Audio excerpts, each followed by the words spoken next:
वक्त भी सिखाता है और शिक्षक भी। दोनों में फर्क इतना है कि शिक्षक सिखाकर इम्तिहान लेता है और वक्त इम्तिहान लेकर सिखाता है। मेरे प्यारे विद्यार्थियों, नमस्कार। आज के हिंदी क्लास में द्विवेदी युगीन साहित्य की क्या विशेषताएं हैं, इस पर चर्चा करूंगा। अब आप ध्यान से सुने। द्विवेदी युग की समय सीमा 1900 ईस्वी से 1920 ईस्वी तक मानी गई है। इस युग के प्रवर्तक महावीर प्रसाद द्विवेदी हैं। द्विवेदी युगीन काव्य की प्रमुख विशेषताएं निम्नलिखित हैं।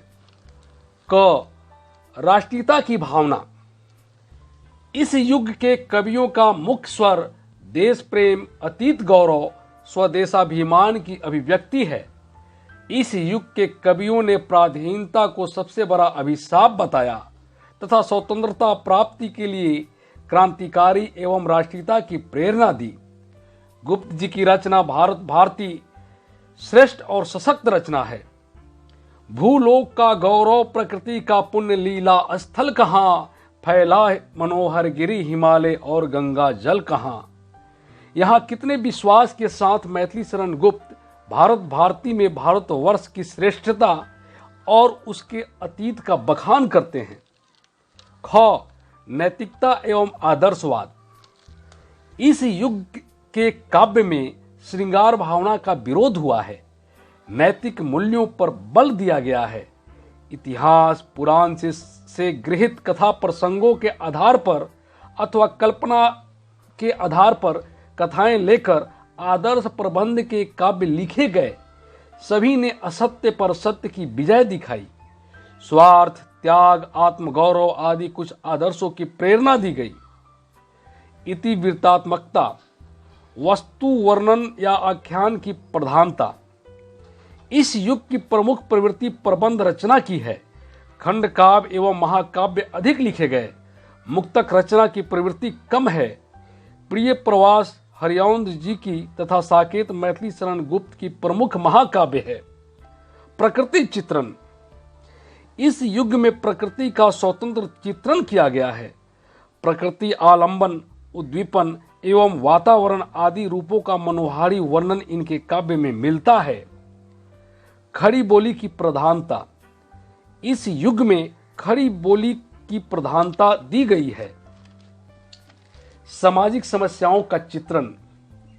इस युग के काव्य में सामाजिक समस्याओं एवं विसंगतियों, छुआछूत, दहेज प्रथा, बाल विवाह, नारी की दारुण स्थिति को मुख्य विषय बनाकर समाज में जागरूकता फैलाने का काम किया गया है।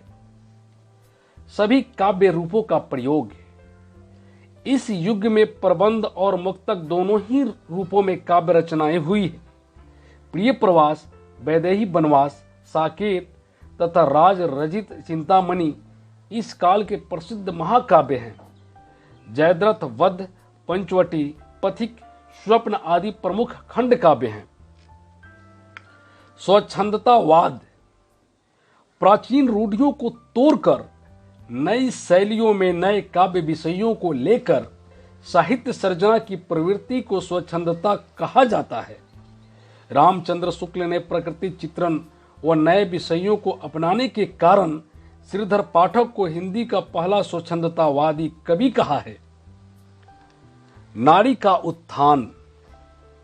इस काल के कवियों ने नारी के महत्व को समझा, उस पर होने वाले अत्याचारों का विरोध किया और उसको जागृत करते हुए श्रीधर पाठक ने कहा है, आर्य जगत में पुनः जननी निज जीवन ज्योति जगाओ।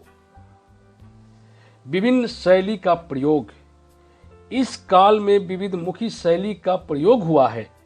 गोपाल शरण सिंह पुराने ढंग और नई शैली से मुक्तक लिख रहे थे, तो उपाध्याय जी एवं गुप्त जी प्रबंध शैली का महत्व दे रहे थे।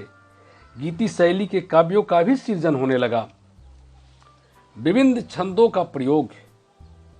इस काल खंड में विविध छंदों को अपनाने की प्रवृत्ति दृष्टिगोचर होती है। पुराने छंद एवं मात्रा छंदों की प्रधानता इस युग में काफी रही। अनुवाद कार्य। इस युग में अनुवाद कार्य सर्वाधिक हुए। दूसरे भाषाओं अंग्रेजी, बांग्ला आदि से हिंदी में सर्वाधिक अनुवाद कार्य हुए। इस प्रकार हम कह सकते हैं कि द्विवेदी युग आधुनिक काव्य धारा का रमणीय तट है, जो उसे निश्चित और समुचित दिशा की ओर ले जा रहा है।